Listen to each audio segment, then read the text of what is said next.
que podemos aprender de bom hoje? Eu sou o Flávio Félix e trago todo dia um convidado especial para você. Você está ouvindo o UPE Negócios com o consultor Flávio Félix.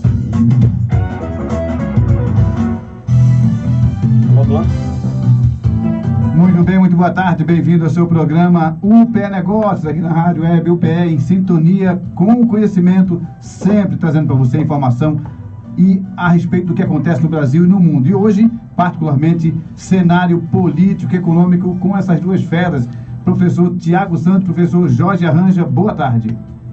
Boa tarde, Flávio, boa tarde, Jorge, boa tarde, ouvintes. Boa tarde, sempre um prazer estar aqui. Então, pessoal, temos uma pauta aí tensa. Vamos começar então, Tiago, você que é o grande redator e puxador aí da pauta. Vamos trabalhar os pontos mais importantes que a gente tem aí para trabalhar hoje, Tiago. Isso, Flávio, vamos começar falando sobre um ponto muito interessante. O nosso tópico é: o governo começa a implementar no Brasil escolas cívico-militares. Flávio, essa era uma pauta, da campanha do presidente Jair Bolsonaro. Ele tinha essa pauta, que é colocar escolas cívico-militares, porque, na opinião dele, as escolas atualmente, elas estão muito apenas com a visão ideológica, com viés mais à esquerda, ou não se respeita mais o professor, não tem mais a autoridade da direção. E aí ele imaginou, junto com a sua equipe de governo, fazer escolas cívico-militares, que são aquelas escolas que vão ser geridas por militares, E aí ele começa a implementar isso em todo o Brasil, exceto no Nordeste, porque os governadores do Nordeste... Não houve a concordância dos governadores para fazer, para integrar então esse projeto. Justamente, não houve a concordância. Inclusive o presidente Bolsonaro, na solenidade em São Paulo, criticou os governadores do Nordeste, dizendo que, na verdade, eles querem manter apenas a ignorância da população e formar militantes políticos, não pessoas civilizadas e com capacidade intelectual, Ele está lançando em todo o Brasil, fora o Nordeste. Inclusive vão construir uma escola enorme no Campo de Marte, em São Paulo, que vai ser a maior de todas do Brasil, que é uma referência, E aí tem aquela polêmica, Flávio, que a gente pode até destrinchar aqui, sobre: será que vale a pena passar para a mão dos militares a educação? Será que ser algo rígido vai melhorar a educação do país? Porque tem um protocolo, Flávio, que o protocolo diz, por exemplo, que o menino, o contorno da orelha dele tem que ser visualizada. Então tem que cortar o cabelo de um jeito, as meninas tem que estar com o cabelo de uma forma. Segue, na verdade, toda uma métrica militar, Tiago? Na verdade, são detalhes que são utilizados aí pelos quartéis, pelo Exército, pelas Forças Armadas de uma forma geral, pela Polícia Militar e também agora usado, que também já é utilizado nas escolas militares que nós conhecemos hoje, É uma extensão dessas escolas militares para uma abrangência maior, Hoje temos poucas escolas, acho que em Recife tem, acredito que uma ou duas. Tem o Colégio Militar e o Colégio da Polícia Militar. Da Polícia Militar, Que seguem esses protocolos, Isso. Tanto para menino quanto para menina, Os protocolos são bem extensos. Na verdade, o documento que foi publicado agora essa semana é um documento de quase 400 páginas. A gente precisaria talvez de um programa exclusivamente para esmiuçar alguns pontos importantes. Isso, alguns pontos importantes. E aí é importante só lembrar que a gestão ela é compartilhada, Tem o gestor profissional de carreira das secretarias de educação, auxiliado conjuntamente com uma junta militar, também designada pelo alto comando do Exército, para que possa ser compartilhada a gestão. Então ela não vai ser a gestão igual ao colégio militar. A colégio militar é todo, de cima a baixo, ela é verticalizado, tudo é militar, Toda a gestão é militar. Aqui ela é compartilhada, A gestão, mas os protocolos, acredito que sejam os mesmos. Isso, são similares. Certo. Com alguém, digamos assim, do setor educacional, que vai aí agregar, ou trabalhar em parceria com a equipe da área militar. Exatamente. Para manter, então, aí os protocolos militares, mas ao mesmo tempo também atender às diretrizes educacionais. Exato. Agora, quando a gente olha, é um assunto complexo, a gente obviamente começar a discutir ele aqui, e o ouvinte vai ter opiniões aí adversas, e diversas, na verdade, algumas favoráveis, algumas adversas, mas diversas opiniões diferentes. Um dos aspectos que eu achei interessante, eu queria comentar com vocês aqui, vamos destacar dois, mas um deles é um que eu acho positivo e um que eu acho negativo, para a gente fazer aí um contraponto, e aí pedir nosso ouvinte, através do canal da Rádio Web UPE, subscrever nosso canal e também mandar o seu comentário sobre o assunto, que a gente pode, na semana seguinte, comentar a sua opinião. Isso é que é importante, interagir com você, para que você possa trazer sua opinião e a gente comentar aqui. Canal Flávio Félix também no YouTube, assina o nosso canal, para que você possa também fazer essa interação conosco. Então, Jorge e Tiago, para a gente dar continuidade nesse assunto, um aspecto que eu acho positivo, e a gente vem falando muito, e eu acho que foi uma das pautas, né, que foi assim, muito falada pela equipe que leva esse projeto à frente, claro, capitaneado pelo presidente Jair Bolsonaro, é a falta hoje que a gente percebe na escola pública de respeito ao professor, né? Nitidamente, quando a gente olha o cenário nacional, está aí o YouTube repleto de vídeos, reportagens diversas, onde o professor realmente tem passado diversas situações difíceis com relação ao respeito. Eu acho isso um ponto altamente importante para ser visto e dar aí, com certeza, a seriedade e o empoderamento que o professor merece. Queria a opinião de vocês dois. Sem dúvida nenhuma, Flávio. Hoje, infelizmente, o professor no Brasil ele não é valorizado. Não é só sobre a questão do ponto de vista financeiro, de infraestrutura, mas também sobre o ponto de vista da convivência entre alunos e professores. Hoje, infelizmente, o aluno não tem respeito algum por professores em sala de aula, e o governo Bolsonaro bateu muito nessa tecla. Inclusive, não sei se você lembra, teve um período aí que o governo queria até permitir que o professor entrasse armado em sala de aula, né? Era uma alternativa, segundo o governo federal, para impor um pouco mais de respeito, né? Até porque nos Estados Unidos é permitido isso e tal, mas realmente, quando você coloca uma escola cívico-militar, tem que seguir parâmetros, protocolos, normas, né? Como o hino nacional, continência à bandeira, e aí se espera, né, que o aluno possa ter um pouco mais de respeito ao professor e siga as normas, tendo visto que, de um modo geral, isso se perdeu muito ao longo do tempo, principalmente dos anos 80 até os dias de hoje. Jorge Arranjo, vou deixar o Jorge falar, mas antes, só para pontuar o que o Tiago falou, essa questão do professor usar uma sala, minha opinião pessoal, veementemente contra. Eu acho que aí vai entrar num conflito armado. Imagina, aluno e professor num tiroteio durante a explicação na sala de aula, né? A aula de português foi interrompida para um tiroteio onde ficaram 3 mortos e 2 feridos. Pelo amor de Deus, isso aí realmente é inconcebível, fere a sanidade, né? Até normal. Mas bem, o aspecto a discussão a seriedade e dar ao professor o empoderamento necessário para ser respeitado em sala de aula. Isso é fato, é inegável que a escola, tanto municipal, estadual, mantida pelo governo federal, veio perdendo ao longo do tempo essa capacidade de dar ao professor condição mínima de trabalho, Jorge, ou não? A gente, infelizmente, escuta na grande mídia aí relatos que são tenebrosos, né? De professores agredidos, desrespeitados, professores mortos ou ameaçados de morte porque não passam alunos.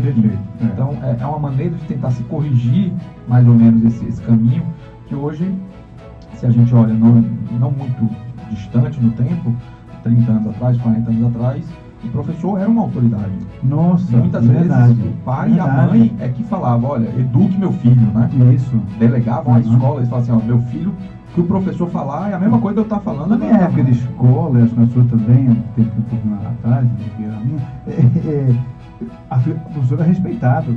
Sobre posse, eu nunca ouvi um aluno levantar a voz para o professor, gritar com o professor, né? Isso é inconcebível, né? E também o professor, obviamente, há de se levar em conta também o aspecto de condição salarial. Eu tenho falado muito isso, alguns quando falam ficam assim, não, o professor foi desempoderado de todas as formas, inclusive com relação à questão salarial, né? Ganha pouco remunerado, despreparado para a sua função, porque não tem recurso. A tecnologia, né, veio adentrando aí o mundo da educação. O Jorge que me corrija, que ele é o homem da educação aqui, a educação resolve, mas o professor está distanciado do acesso à tecnologia porque é caro. Os salários são pequenos, são baixos. Então, esse é o aspecto positivo. Vou destacar para os dois aqui, já vou abrir também para ele que está chegando aqui, professor Sandro Prado, um pouquinho para cá para a gente ver o rosto dele aqui no vídeo. Isso, o professor Sandro Prado está ali conosco. Discutir a questão da escola, né, militarizada. O aspecto que eu vejo negativo é porque há outras escolas. Eu acho que o dever de casa é muito mais amplo. E aí eu vejo um ponto negativo que é como deve-se pensar as outras escolas. Não dá para militarizar todas as escolas, né? Nem todas vão ser militarizadas, mas como a gente tem que trabalhar e qual é o olhar que está sendo lançado para a educação de uma forma geral, que é um exercício muito mais amplo no Brasil, tão dimensional. Só fazer observação em relação ao número, né? O projeto inicial são 54 escolas. 54 escolas. E a tendência é que se chegue até o final do mandato do presidente Bolsonaro com 216 escolas nesse modelo. No Brasil. E no Brasil. Que é pequeno em relação ao número de escolas que a gente tem e precisa para levar o Brasil a um patamar de educação mais elevado, né? Então, sobre esse aspecto, queria a tua opinião, Tiago? Vou começar com o Tiago, vou para a Jorge, depois eu vou começar com o Sandro. Qual é a sua opinião com relação a isso? A gente pode ver, em relação ao Ministério da Educação, algo nesse sentido, porque não adianta também a gente informar, mesmo que seja no final do mandato 200 escolas, não vai dar o contingente de preparo que o Brasil precisa. Sem dúvida nenhuma, Flávio. É uma quantidade ainda ínfima, né? Então, essas pessoas que tiverem a possibilidade de entrar na escola militar serão meio que privilegiados, aquelas 200 escolas, né? Enquanto que o restante da população de alunos no Brasil não vai ter o ensino no mesmo nível. Então, você falou muito bem, o governo não tem que pensar apenas nas escolas cívico-militares, tem que pensar na educação como um todo, desde a primeira infância até o nível superior. Então a gente precisa muito melhorar o ensino fundamental, o ensino médio, ou seja, manter o mesmo patamar dessas escolas cívico-militares. Tendo em vista que nossas notas no PISA são horríveis. O Brasil está lá embaixo no PISA, nós perdemos aí de feio para as grandes potências internacionais. Perfeito, Thiago. Jorge, apesar de que eu não estudei escola pública, não foi escola militar, mas de alto nível, né? Se cantava o hino, se tinha um rigor com relação às questões da nação, isso eu acho que é normal, não tem nenhum problema nisso, muito pelo contrário. E uma escola pública de muita qualidade. Eu acho que esse resgate precisa ser pensado em um Brasil que cresceu dos anos 80 para cá muito em termos de população e precisa de um pensamento mais amplo com relação à educação. Né? Jorge Arranjo.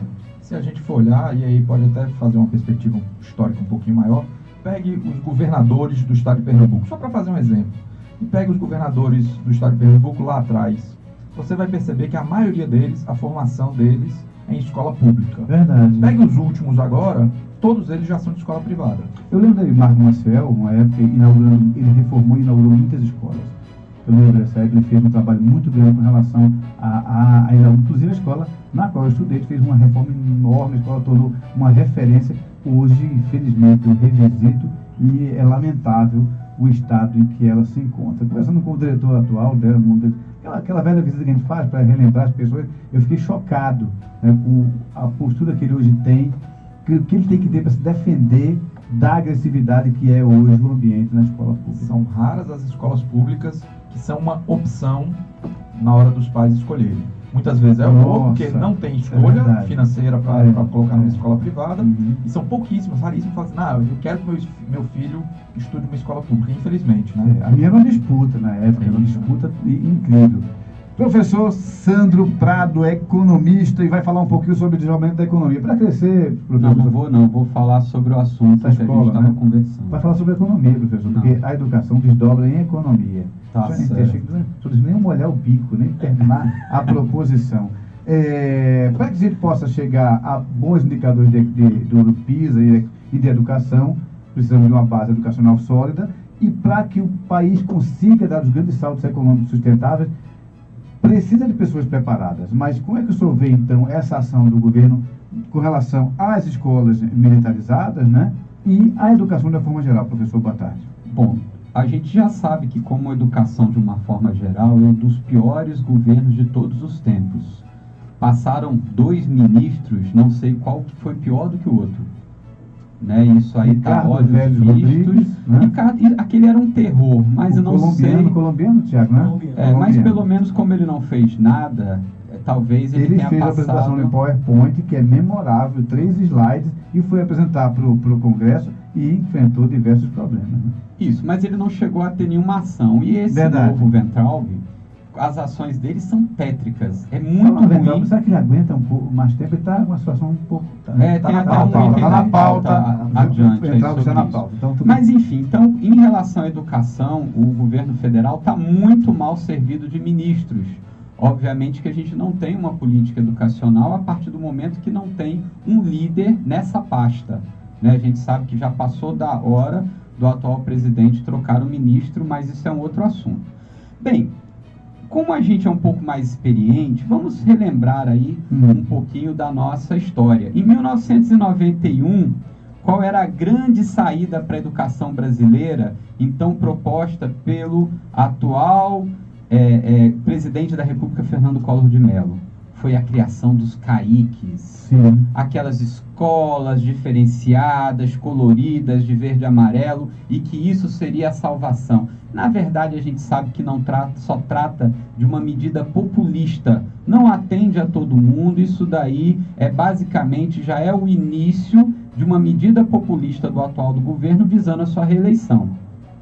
Esse negócio de história de escola cívico-militar não tem cabimento, porque na verdade as pessoas que querem ter uma vida militar, elas já têm as escolas para isso, para você adentrar. Afinal de contas, ainda é obrigatório você servir aqui a pátria, né? Como dizem, é obrigatório o alistamento, que eu acho que deveria ser facultativo para quem tivesse interesse. Nós temos ótimas escolas militares que preparam jovens para se tornarem militares. Agora, essa junção entre militarismo e educação, eu também sou totalmente discordante disso. Eu acho que o governo, sim, teria que ter ações efetivas para melhorar a educação, que ele não está fazendo absolutamente nada. Nós já temos várias escolas federais, várias escolas estaduais e municipais, que o governo deveria estar intervindo para a melhoria da educação, e não com essa medida populista de criar novas escolas, que isso me lembra bem tanto o governo Fernando Collor de Mello, como no Rio de Janeiro. Não sei se vocês tiveram oportunidade de ver vários brizolões que tinham lá, feito pelo governador Brizola. Vai ver os CAICs, estão tudo destruído. Aqui em Recife tivemos alguns, né? Até diversos. porque hoje isso, estão completamente sucateados. Isso, né? É uma política de governo. É lógico, é óbvio que isso vai ser criado por um governo e vai vir outro governo, não vai dar continuidade. Principalmente se for um governo antagônico. Professor, me permita, hoje pela manhã, antes de vir para cá, eu estava conversando com uma pessoa, ele me disse assim, olha, eu perguntei ele o que é que ele achava, né, dos governos no Brasil, da política. Ele disse, olha, eu acho que o melhor governante que nós tivemos aqui no Brasil, ele aconteceu exatamente há 520 anos atrás, que eram os índios. Se de lá para cá, a observação dele é bem coerente, se de lá para cá, nós estamos sendo enganados um pelo outro. Aí vem um que diz assim, exerce o governo, aí diz, olha, fiz o meu trabalho, realizei minhas coisas, mas aí vem o outro e diz, olha, eu vou ter que apagar tudo que o outro fez anterior, porque nada prestou, nós temos um rombo muito grande, aí vem o outro. E aí, finalmente, que o cara tem alguma coerência o raciocínio desse rapaz, sabe? Porque isso aí não tem uma continuidade. Se fosse algo querido por todos os partidos, mas não é. É uma coisa única de um partido. Daqui 2 anos e 10 meses, esse governo que está aí vai estar fora, né? Então a gente não tem tanto tempo assim mais. Mal vai dar para ele construir essas escolas, gastar esse dinheiro, e o que é mais caro, que é tocar essas escolas, vai ficar para quem? Para o próximo governo. Porque ele vai conseguir no máximo inaugurar aí uma meia dúzia. Por falar em próximo governo, a gente está inaugurando essa semana, tem inaugurando um projeto aí que é bacana, falar sobre os candidatos, possíveis candidatos. Tem uma dupla aí, né, possível, né, para serem candidatos aí, que é o Luciano Huck e o atual presidente da República, que é candidato natural, né? E a gente vai discutir esse assunto aí, é um programa especial durante a semana. Muito bem, Tiago Santos. Mas é importante a Jorge gente enfatizar também, parece que a educação do Brasil vinha muito bem e o governo Bolsonaro, no último ano, deu uma derrocada na educação. Então já vinha mal, Jorge. Já vinha mal, os números do PISA mostram isso. Que a gente não evoluiu nada nos últimos 20 anos. A gente não evoluiu nada. A gente está parado. Então aquela história, aquela balela, que inclusive foi slogan de um dos governos da gente, a pátria educadora, isso é balela, isso é conversa fiada. A gente teve péssimos ministros de educação, péssimos gestores de educação, que fizeram com que a gente ficasse estagnado ao longo do tempo. Então no PISA o Brasil nunca teve uma representação assim ascendente, está sempre na mesma média. Patinando. Nós tivemos em alguns momentos ministros ruins na educação, sim, mas nunca igual esse. Esse é muito ruim, eles não sabem nem falar, ele é totalmente ignorante. Não tem que pôr economista para ficar como ministro da educação, não. Até porque ele é economista, Ele é economista. É colega. É meu colega. Pois é, Flávio. Inclusive tem uma pauta, se você quiser, a gente pode antecipar essa pauta em relação ao ministro Weintraub. Vamos antecipar, né? Porque afinal de contas está na pauta o assunto da educação. Então, vamos lá. Seria o item número... Seria o item número... 6, né? Não, 6 não, 6 é economia, Paulo Guedes. 4, o item 4. Parlamentares pedem impeachment do ministro da Educação. Olha aí. Parlamentares, senadores e deputados, cerca de 20, Flávio, entraram, né, com um pedido de impeachment do ministro Weintraub, considerando que ele não tem condições nenhuma de se manter à frente do Ministério da Educação, tendo em vista os vazamentos de informações em relação à prova, o problema relacionado à correção da prova. E também teve um apoiador dele que pediu por meio de redes sociais para rever a nota do seu filho.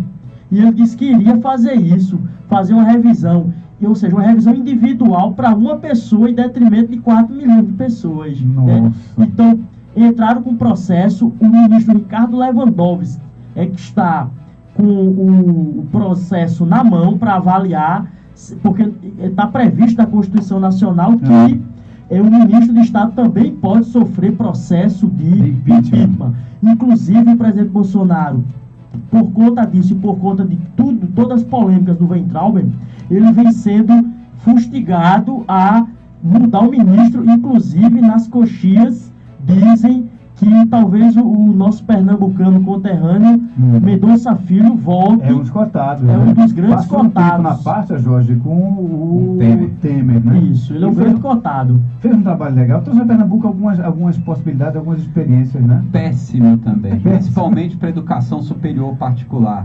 Foi ele que Jorge, trouxe esse caso. É muito ruim, né? Ele conseguiu ser 6 meses governador aqui, porque virou rêmora de Jarbas Vasconcelos, aí ficou como governador, mas como ministro ele é péssimo. Inclusive você sabe que toda a situação do ensino superior no Brasil, do EAD, desse sucateamento das faculdades particulares, onde o seu filho estuda, que está realmente muito ruim a sua maioria, quem abriu porteira foi esse cara aí de Pernambuco que está cotado para voltar. Ou seja, mas sem dúvida alguma, qualquer um que volte é bem melhor do que essa merda que está aí hoje, que é o Weintraub, exatamente.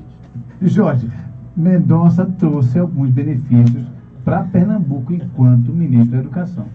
A minha visão é um pouco diferente. A gente teve tragédias como Fernando Haddad, Renato Jardim de Ribeiro, enfim, são terríveis, tiveram muito tempo, e aí essa que é a diferença. A gente está julgando o Vélez por 3 meses de ministério. A gente está julgando o Mendonça por 1 ano, que ele ficou lá nem isso, não chegou nem a fazer 1 ano. Estamos julgando aí o Weintraub por alguns meses também de ministro. Mas o Haddad ficou lá 7 anos e foi um terror. Então, quanto mais tempo fica, mais piora. Não tenho dúvida nenhuma que o Weintraub não tem a liturgia do cargo para ser ministro da Educação. Esse é fantástico. A maneira como ele se posiciona não é adequado para o ministro da Educação. Para o ministro, não se faz ministro como o nosso ministro da infraestrutura, Tarcísio Gomes de Freitas. Que é o mão, né? Como diria dá pasta para ele. Por falar em liturgia do cargo, o nosso atual presidente deu uma banana para os jornalistas. Uma banana? Assim, meu Deus do céu, numa entrevista, né? É um absurdo, Outro também que não passou pela liturgia do cargo, nem vai passar, porque encatou 27 anos. Já teve uma postura já lá no Congresso. Agora, 1 ano e 2 meses como presidente não muda. Esse cara aí mesmo tem que se aposentar. Acabou o mandato, o lugar mesmo do atual presidente da República, aposentado, coisa que ele já está desde os 30 e poucos anos. Ele é realmente um parasita. É um servidor público parasita. Por sinal, é assunto aqui de muitos jornais. Também da pauta, está na pauta também. Que ele chamou hoje vai funcionário público. 2 horas de... Foi na verdade, o ministro. Foi o ministro Paulo Guedes. Da Economia, Paulo Guedes. Hoje a pauta está completamente escancarada. É verdade. Ele Paulo Guedes chamou os funcionários públicos de parasita. Mas veio a público pedir desculpa, né? Veio a público pedir desculpa. Mas eu tinha falado. Disse que os jornalistas tiraram de contexto o que ele havia falado, que ele, na verdade, tem muito respeito pelo funcionalismo público e que tem funcionários valorosos. O que ele acha o que ele acha complicado é que tem os aumentos que são aumentos que são feitos de forma automática, né? E ele disse que tem uma parte do funcionalismo que não trabalha, que na verdade quer apenas os aumentos imediatos sem fazer o seu trabalho de forma correta. E aí vem na esteira da reforma administrativa, né, que o governo Bolsonaro quer fazer, que é aquela coisa de todos os funcionários públicos vão ter que passar por testes periódicos, né, da sua eficiência, eficácia, sua qualidade de trabalho, porque senão corre o risco de ser exonerado, né? Ou seja, isso é uma bandeira da gestão Bolsonaro, ou seja, o indivíduo não teria estabilidade no emprego de forma automática, ele teria que passar por testes regulares. Jorge, que é algo comum no setor privado, né? As pessoas passam periodicamente por avaliação. No mundo real, né? No mundo real é assim, né? Do seu trabalho, suas metas, objetivos. Exatamente. No mundo real, todo mundo é medido, mensurado, avaliado pelos seus resultados. Se não dá resultado, a gente vai tentar ou corrigir para que o resultado melhore, ou perceber que aquela pessoa não está apta para aquela situação e ela vai ser tirada daquele cargo. Mas aí a gente vive numa bolha, funcionalismo público brasileiro, em regra, não estou falando, todo mundo conhece um ótimo funcionário público, eu também conheço vários, maravilhosas, mas em regra, o sistema de incentivo dado a essas pessoas não é bom. Que o sistema de incentivo é, você não precisa ter eficiência nas suas atividades e você não vai ser punido com demissão por causa disso. Ora, é da natureza do ser humano. Se você produzir 10 ou produzir 0, o seu salário é o mesmo, por que eu vou me esforçar para produzir 10? Em sala de aula, no ano passado, eu estava com uma turma de pós-graduação, né, lecionando uma disciplina, e tinha um grupo da Caixa Econômica. E me chamou muita atenção, acho que 4 jovens trabalhavam na Caixa Econômica, né, funcionários de carreira, né, contratados por concurso, e aí eles muito preocupados, pessoas vão chegar atrás também que tem uma atividade muito intensa na empresa, que achei estranho. E aí pergunta, vocês trabalham na Caixa Econômica? Sim, mas estamos pressionados por metas. E a gente amanhã tem uma reunião até 10 da noite para traçarmos objetivos para a gente conseguir fechar a meta desse mês, que está difícil. Eles muito preocupados. Me chamou muita atenção isso, o envolvimento dessas pessoas nas metas da corporação. E aí só fazer, o Banco Mundial divulgou um estudo ano passado, e aí analisou 53 países, e no Brasil é onde há a maior discrepância entre o salário médio do funcionalismo público e as pessoas que fazem as mesmas atividades, com as mesmas funções na iniciativa privada. No âmbito federal, essa diferença é de 96%. Então, um funcionário que tem a mesma qualificação, que faz a mesma atividade, um sendo do governo federal e o outro sendo na iniciativa privada, além do risco de ser demitido, um ganha quase o dobro do outro. Né? Fazendo uma parte, o que aconteceu com a massa salarial dos funcionários de empresas privadas no Brasil é que ela caiu estonteantemente. Então vamos devagar. Antigamente, um chefe de família, já que eles querem uma família tradicional, onde, né, a igreja evangélica e o atual presidente da República, que eles querem que o marido trabalhe e a mulher fique em casa, só que hoje está tendo que trabalhar o marido, a mulher e 2 filhos para ter a renda que o chefe de família tinha há 8 anos atrás. Então mudou muito. 8? A 8? Não, estou dando um número aí aleatório. Mas bem aleatório, tipo há 20 anos atrás. Mais ou menos isso. Então, basicamente, o que começou a acontecer? A gente teve uma mudança, óbvio, né? No governo Fernando Henrique Cardoso, o salário dos servidores públicos teve uma queda muito grande. Porque, para o ouvinte entender, é constitucional ter reajustes dos salários dos funcionários públicos anualmente. Não precisa acompanhar a inflação, mas isso é constitucional.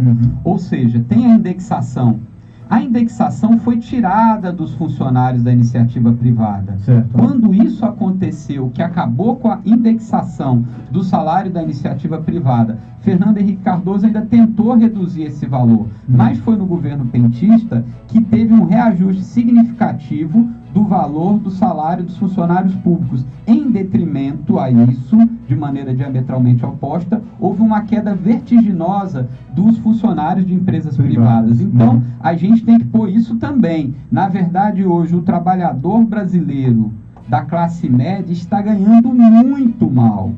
Então, para a gente poder colocar esse parâmetro, a gente tem que pôr mais esse fator na discussão, que é os baixos salários que as empresas privadas têm pago principalmente depois da reforma trabalhista de 2017 e da mini-reforma trabalhista agora do governo Bolsonaro, e essa atitude toda de falar agora que um vendedor de água no sinal, que quase morre atropelado para ganhar 50 centavos, é um empreendedor, que o atual ministro Paulo Guedes diz. Isso é um absurdo. Vamos lá, Tiago Santos. O fato é que a diferença do Brasil entre o funcionário público federal e o funcionário privado que desempenha a mesma função é a maior diferença entre todos os países analisados. Independente se um é muito baixo ou outro é muito alto. Federal e um estadual. E um privado. E o privado. Que desempenham a mesma função. Por exemplo, um professor, vamos falar de professor.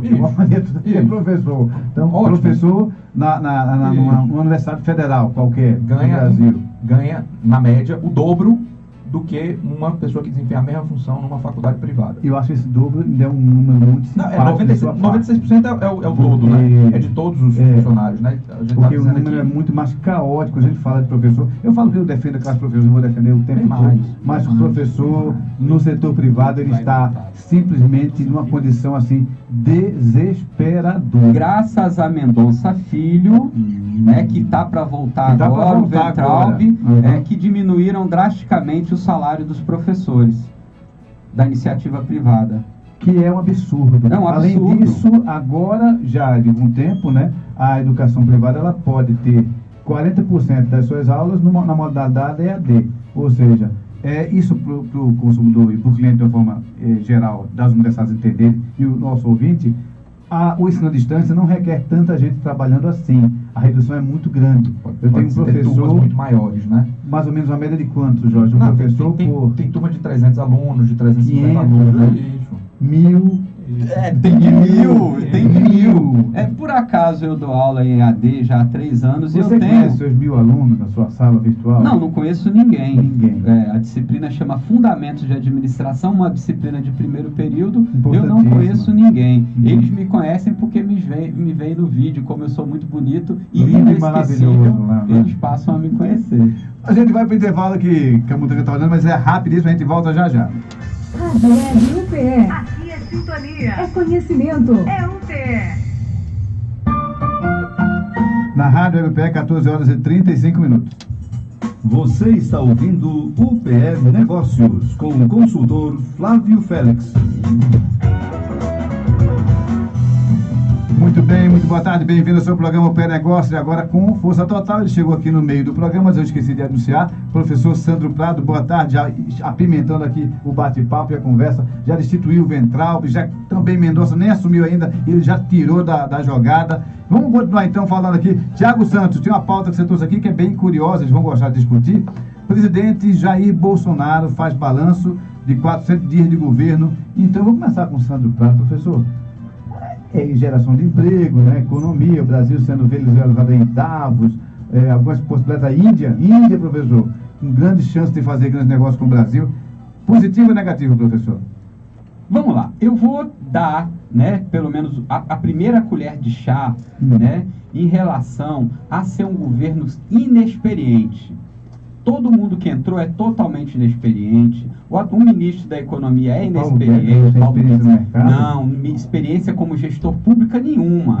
Ele era um parasita do governo, já que ele o chamou, eu também vou chamá-lo, né? Ele era um parasita do governo, mas com... O que ele teve a vida? Ganhando com investimentos. Investimentos produtivos? Não. Ele é um investidor que não produzia nada. Ele só vivia no mercado na tentativa de criar condições para ganhar dinheiro sem que fosse na atividade produtiva. Um dos piores investidores que tem é o que ele era. O outro que a gente sabe aí que é o presidente da República, experiência zero. 27 anos no Congresso sem conseguir aprovar nada. Um deputado federal do baixo clero, sempre falando palavras e chavões, né, para que aquele pequeno público que ele tem ali, como por exemplo, olha, quem não passar na OAB tem que acabar com isso. Então ele amigalhava algumas pessoas desesperadas dentro desse processo. Então, mas com relação aos indicadores da economia, eu vou dar ainda essa colher de chá da inexperiência. Certo. Agora, eu não vou dar em relação à incompetência. A incompetência do presidente da República e a incompetência do ministro Paulo Guedes. Nós não estamos crescendo, precisamos crescer, não teve nenhuma medida efetiva para o crescimento econômico brasileiro. O ano passado nós tivemos um crescimento pífio novamente. A gente está na economia parecendo um L, estava lá em cima e agora está se arrastando, né? A única coisa que foi feita não pela Presidência da República, mas o Banco Central, foi justamente a redução da taxa de juros, Selic, né? mas o presidente e seus amigos não conseguem nem ao menos administrar para que haja uma redução na economia real, então só tem feito aumentar o spread bancário, né? Nós não criamos empregos, não há políticas para emprego, não há política para educação, não há política para saúde, ou seja, o governo, na sua maioria dos seus ministérios, está parado com 400 dias de governo. A nossa sorte, como eu digo, é que a gente está aí já caminhando para 1/3 desse mandato sofrível, que logo vai chegar da sua metade para o fim e a gente já vai começar aí a conhecer quem são os possíveis novos presidentes é uma análise da República. negativa. Muito professor. ruim, não vou nem falar muito. Para mais. destacar, eu vou só confirmar com o Tiago Santos. O professor Santos falou 2 termos, né? O primeiro é baixo clero, para você entender quem não entende isso aí. O baixo clero, Tiago, se eu estiver errado, me corrija, são deputados que passaram muito tempo no mandato e não conseguiram grandes realizações, como, por exemplo, a apresentação de projetos, coisas desse tipo. Essa é a nomeação que se dá a esse deputado, né? Isso mesmo, Flávio. O presidente Bolsonaro ficou 27 anos, né, no Congresso Nacional como deputado, né, sempre... Para que se entenda que não é um termo depreciativo, é uma nomeação informal. É uma nomenclatura informal. Que se dá lá no Congresso pela produção de projetos. Justamente, ele conseguiu apresentar 2 projetos em 27 anos apenas, né? Então, a sua produção enquanto deputado foi pífia, como o Sandro lembrou bem. Ele trabalhava para alguns pequenos nichos sociais, né, na sociedade brasileira. E aí, voltando para os 400 dias, ele fez a cerimônia, né, com um balanço dizendo que o governo está fazendo com que o país volte a crescer. Aí falou sobre os 645 mil postos de trabalho. Exatamente, agora, Tiago, para Jorge, que a gente tem acompanhado aí os números do CAGED, né, dos meses, mês a mês. Jorge, a gente então não pode dizer necessariamente que desses 400 dias todos são assim negativos. Temos aí um número, claro que o Brasil ainda tem um número enorme de pessoas desempregadas, mas há um caminho no sentido de geração de emprego real, ou não, Jorge? Veja, nós temos direito a ter as nossas próprias opiniões, Sim, mas não a criar nossos próprios fatos. Os fatos estão evidentes aí, né? A gente tem a maior geração de emprego dos últimos 6 anos, a gente tem o maior crescimento do PIB dos últimos 5 anos, a gente tem o menor nível de juros da história brasileira. Então, são fatos. Isso a gente não pode, eu acho que é feio, eu acho que é bobo, eu acho que é chato. Isso aí cada um pode achar. Então, assim, no balanço dos 400 anos... Os 400 dias, graças a Deus. Perdão, 400 dias. 400 anos ia ser um horror. O Brasil estaria totalmente destruído. Não, sabe o que eu pensei? Eu voltei à história do Brasil, né? 520 anos aí de história. Mas bem, os 400 dias do balanço, de uma forma geral, tem indicadores positivos. O rumo que nós estávamos indo. Nós estávamos indo ladeira abaixo e nós mudamos isso. Nós mudamos a curva de tendência dos gráficos. As curvas de tendência que eram caindo com a Dilma, Lula, Dilma, ladeira abaixo, a nossa Dilma levou a gente para o buraco. Única presidente da história, né? Nunca antes na história desse Brasil tivemos um presidente que por 2 anos consecutivos teve um decrescimento do PIB de 3%, e a gente acha que é fácil sair assim, um golpe de mágica, né? É um processo que é lento, um processo que é muito João lento. Baptista de Figueiredo fez a mesma coisa. Não, 2 anos seguidos menos 3%, não. Foi péssimo. Não, foi sim, péssimo, não foi 3%. Isso. Porque, na verdade, a gente teve uma crise internacional. A questão do contexto. Não é verdade. Crise internacional não houve. Nos anos da Dilma não havia crise internacional. O mundo crescia muito. Houve crise internacional em 2008. Não houve crise internacional no governo da Dilma. Vamos lá. A crise internacional, ela foi represada. Ela chegou tardiamente ao Brasil no governo Dilma Rousseff. A gente não pode brigar com pegamos a marola. Nós pegamos a marola, a marolinha.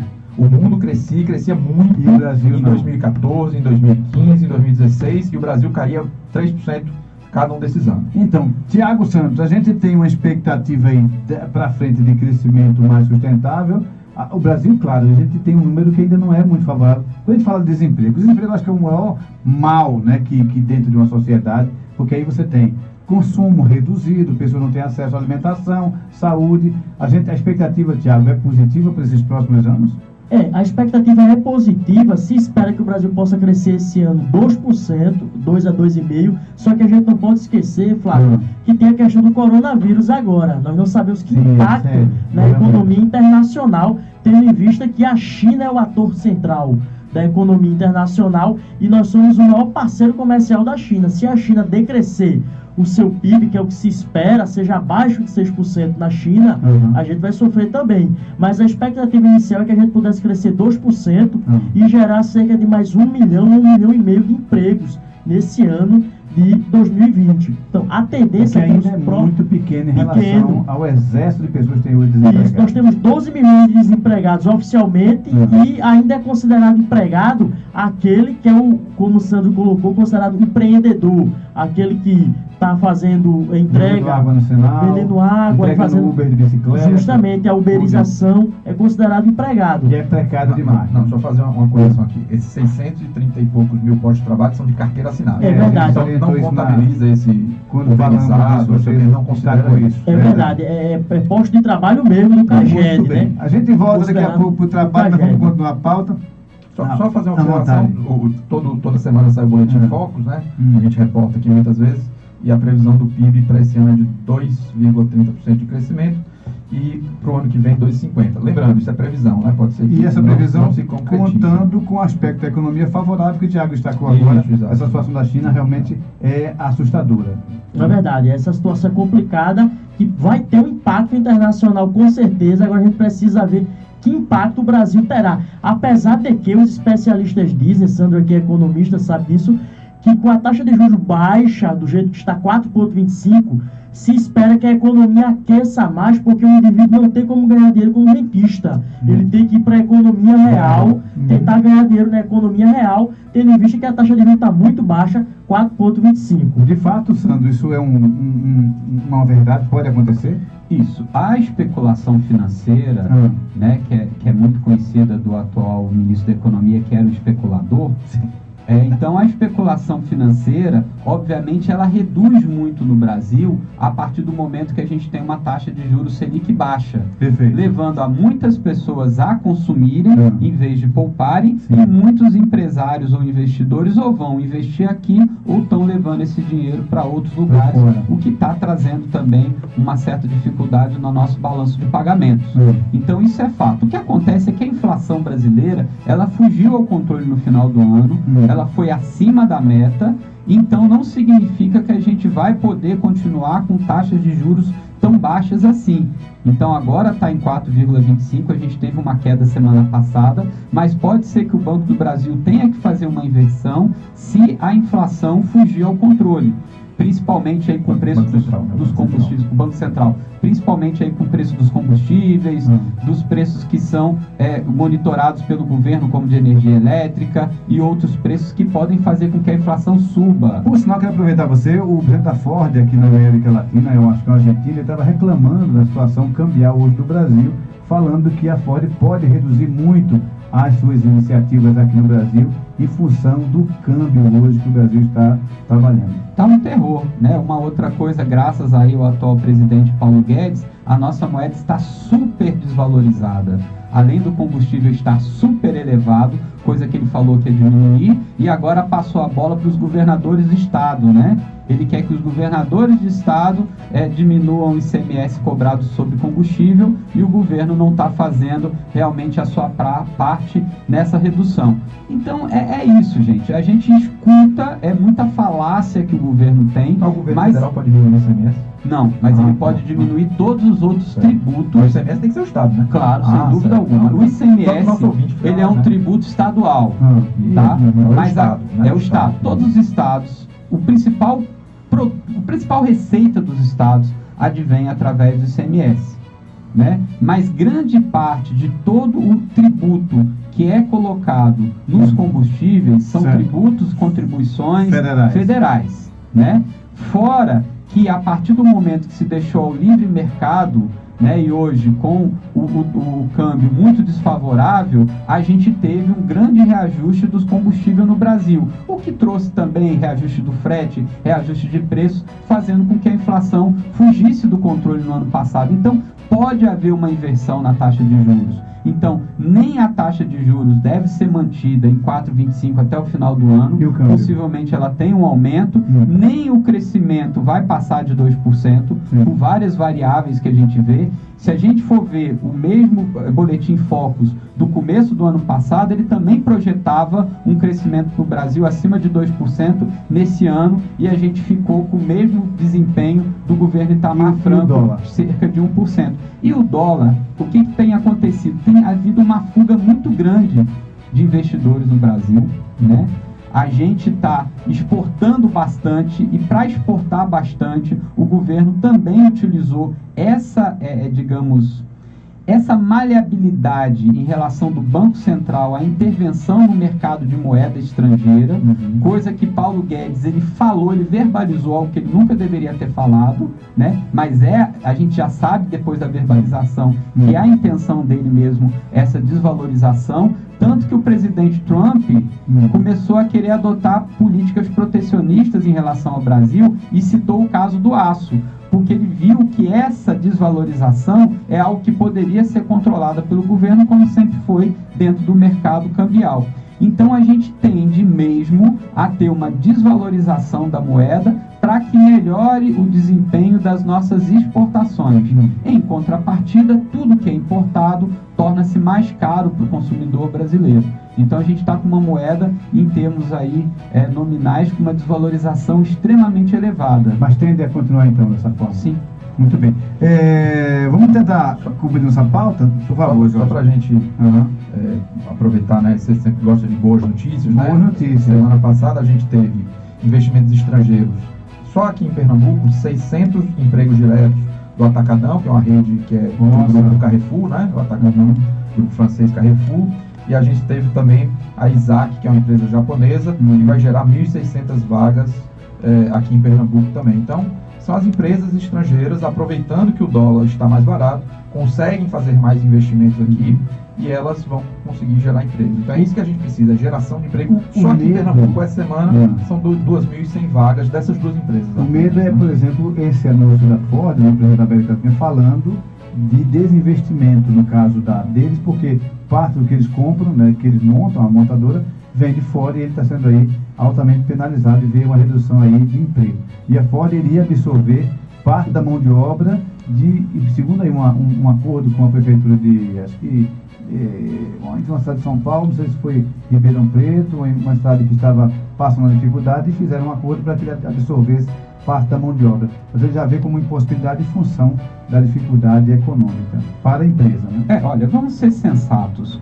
São José dos Campos, qualquer valorização da moeda brasileira ou desvalorização feita abruptamente no curto prazo é muito ruim para alguns setores, porque isso beneficia um setor e pode quebrar outro setor. Então isso tem que ser feito de uma forma muito homeopática, porque esse tipo de política foi adotado, por exemplo, em 1930, com a política do café do leite, uma grande desvalorização da moeda. Tivemos também outros momentos e a gente sabe as consequências que isso causa. Obviamente que a gente ganha competitividade no agronegócios, e principalmente isso é uma pauta dos ruralistas, que novamente estão no poder, e para os ruralistas é muito importante um câmbio desvalorizado. Óbvio que isso, alguns setores são beneficiados, porém a maioria da população não é, porque os produtos importados chegam mais caros. Isso é uma característica de descontrole de política econômica. Não há necessidade disso, né? Não há necessidade dessa estratégia se a gente fizer bem o nosso dever de casa com outras políticas econômicas. Muito bem. Tiago, vamos tentar fazer a pauta. Temos dois pontos aqui abertos. Nós temos 2 pontos, né? Vamos falar rapidamente, Flávio, desse projeto de lei do governo federal que pretende explorar mineração e outros empreendimentos em terras indígenas. Isso. O governo, Flávio, enviou para o Congresso Nacional esse projeto de lei porque ele pretende, nas terras indígenas, ter empreendimentos como mineração, pecuária, turismo, hidrelétricas, ou seja, ter a possibilidade de explorar as terras indígenas em parceria com os índios, né? Porque segundo o governo federal, o governo Bolsonaro, os índios querem que as terras sejam exploradas, né, para terem também benefício, apesar de que tem uma parcela que é contrário a isso, porque esse projeto de lei não passou por discussão com os indígenas. É um projeto feito pelo governo e enviado diretamente ao Congresso. E como é que você sabe que os indígenas concordaram? Aí é que está, os indígenas não concordaram porque não participaram do projeto. Esse é a grande crítica que os indígenas fazem, e aí o governo me enviou para o Congresso, e o Congresso agora vai fazer essa discussão. Isso é algo que o presidente Bolsonaro tem essa ideia há muito tempo, de explorar terras indígenas, porque nós sabemos que tem muitos recursos, muitas riquezas minerais, tem como utilizar pecuária, agricultura, turismo, e até hidrelétricas. Eles querem permitir que as hidrelétricas também passem por terras indígenas. Então é uma discussão que vai levar, sem dúvida nenhuma, a efervescência dentro do Congresso Nacional entre aqueles que apoiam e os que são contrários, e a gente precisa ficar bem atento, Flávio, a essa discussão desse projeto de lei, que pode sim fazer uma mudança, pode gerar divisas e recursos para o país, sim, mas ao mesmo tempo, se não tomar cuidado, pode gerar problemas no meio ambiente. Então a gente tem que prestar atenção. Tiago, está sendo então tramitando essa semana, deve ser votado o quê? Ainda esse mês? Não, acredito que só no segundo semestre. Isso aí vai demorar, vai ser uma discussão intensa, vai demorar, sem dúvida, e considerando que nós temos eleições municipais no segundo semestre. Então isso pode se arrastar talvez até para o ano que vem, né? Agora, o governo tem uma expectativa de conseguir aprovar isso esse ano. Não sabemos se o Congresso Nacional vai ter a boa vontade de resolver isso ainda esse ano, tendo visto que muitos deputados se candidatam a prefeitos, né, de capitais e cidades grandes de região metropolitana. Por falar em prefeito e capital, vamos abrir um espaço aqui. Jorge Arranjo está ali louco para falar sobre os acontecimentos locais. Temos novidade aqui no cenário, aqui em Pernambuco, aqui em Recife, Tiago. E Jorge já pontuou, estava fora da pauta, para a gente falar alguma coisa. Jorge Arranjo, quais são as grandes novidades aqui no cenário pernambucano, Jorge? Só fazer uma observação, dificilmente isso vai ser votado agora, porque os deputados acabaram de voltar daquele pequeno período de férias de 48 dias que eles tiveram agora. Nossa, mais 20 dias de recesso que eles têm no meio do ano. Então, 68 dias de mas férias. Mas tem carnaval agora. Férias, carnavais emendados. E as semana de carnaval. Isso, né? Então, coitados, não podem trabalhar muito, não estressam demais. Muito bem, Jorge, cenário pernambucano. Nós tivemos a filiação da delegada Patrícia Domingos. Ela se filiou ao Podemos, né, que é o partido do ex-senador Álvaro Dias, né, que foi candidato à presidência da República, e que tem como grande mote aí a moralidade, né, enfim, a honestidade, é um defensor ferrenho da Lava Jato, né, de banir a corrupção, né, o mote principal aí do partido é esse, e ela, aparentemente, ela vai ser a candidata, ela trabalha-se para que ela seja a candidata única de oposição, vamos dizer assim, à direita do João Campos, que deve ser o candidato do Geraldo Júlio, e vai ter do outro lado, à esquerda, a Marília Reis, do PT. Então devem ser os três grandes players, ou se conversa para que seja atualmente, os três. Essa composição. A nuvem atual é essa, né? É Patrícia Domingos, Marília Reis e a João Patrícia Campos. Chega com muita força, teve uma votação expressiva, né? Na última eleição. Ela vai ter que conseguir, o grande desafio dela é conseguir costurar, porque aparentemente o Daniel Coelho também quer ser candidato novamente pela terceira vez. Mendonça também fala que quer ser candidato novamente. Se ele for ministro da Educação, provavelmente ele sai do cargo, né? Pelo desejo de santo, então ele vai ser candidato a prefeito. Eu prefiro que ele seja candidato a prefeito, porque aí ele perde. Aí não tem cargo nenhum. Então eles vão ter que costurar isso aí, mas o nome dela aparece como sendo o fato novo, né? Perfeito. Uma pessoa que não tem desgaste, não tem rejeição, também não tem muito conhecimento, né? Sim. O nível de conhecimento dela é muito pequeno na população, mas ela pode ser o fato novo aí disso. Né? À esquerda também a gente tem a pré-candidatura de Túlio Gadelha, do PDT. Túlio é o Túlio Gadelha do PDT. O deputado. O da Fátima Bernardes. Isso, né? Deputado federal. E temos também... Mas vai usar Túlio Gadelha ou vai usar a namorada de Fátima Bernardes? Vai usar Túlio Gadelha. É igual o Podemos não pode utilizar na foto o Álvaro Dias sem o Photoshop, porque ele já tem quase 90 anos, igual o Sarney, então tem que passar bastante Photoshop. Tudo isso, 90 anos. Mas vai ter Túlio Gadelha e tem também Paulo Rubem. candidato pelo PSOL. Tá falando de quem pode chegar lá, né? Não, mas esses podem chegar. Paulo Rubem? Não, igual essa Patrícia. Eu Pode, nunca nem né? ouvi falar dela e você falou que ela pode chegar. Ela não podemos. Olha só. Estar no poder Olha, não quer dizer que pode. Vamos lembrar, né, aqui que todo mundo dava como certo que o Bolsonaro não ia chegar lá, viu? Não, esse dado é... Vamos lá, né? Vamos lá, né? Então, você está falando que o Paulo Rubem do porque PSOL Paulo, não todo pode mundo já chegar. conhece. Todo mundo já conhece. Mas o Túlio Gadelha não também é pode ser novidade. prefeito, O né? Túlio Gadelha é novidade namorada também. Fátima. E essa Patrícia também, aí essa namorada delegada Fátima. de polícia, ela também ninguém ouviu falar dela. Na Pode urna, ser. na urna eu tô... Túlio Gadelha, vai ser Túlio Gadelha. Túlio ou namorada Fátima? Túlio Gadelha. Eu não sei se vai aparecer Patrícia ou delegada, porque Mas se agora é moda delegada. Pois é, delegada é bom, né? Uma delegada com Vai ser prefeito delegada, deve ser uma né? maravilha. Delegada. Bem, Tiago Santos, vamos desfazer esse nó aí. Então, de candidato nós temos concreto, Tiago. Nós temos o João Campos, é o pré-candidato oficial do governo, é o pré-candidato. João Campos. A Marília Reis teve o aval do PT para ser candidata. Diga-se passagem, a grande força da eleição passada, justamente para a eleição, que cresceu de uma forma assim assustadora, como governadora, mas foi rifada e retirada pelo senador Humberto Costa, né? Bom, em relação ao Túlio Gadelha, ele aparentemente é pré-candidato, porém o Carlos Lupe esteve aqui em Pernambuco essa semana e rasgou grandes elogios ao João Campos. Disse que se João Campos falasse com aqueles olhos azuis mais próximo dele, ele mesmo se filiaria ao PSB. E isso acabou frustrando o Túlio Gadelha, ficou muito chateado.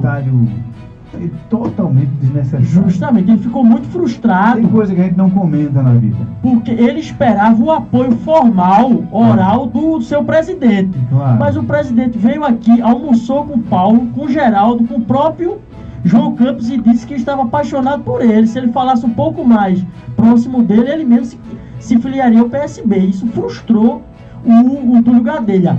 Por isso que agora ficou em xeque essa possível candidatura do Túlio, né? Oficialmente é João Campos, Marília Reis, né? Pelo campo mais à direita, a Patrícia Domingues, como foi colocado por Jorge.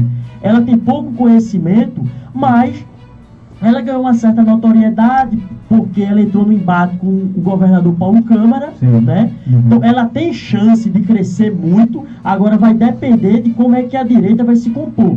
Se o Mendonça Filho é candidato, se o Coelho vai ser candidato, né, o Daniel Coelho. Então, o que se imagina é que eles deveriam tirar suas candidaturas para apoiar ela, porque eles já foram candidatos, já perderam. Daniel Coelho já tem aí 3 tentativas, é isso? 2 tentativas e perdeu, né? E vem diminuindo, vem decrescendo.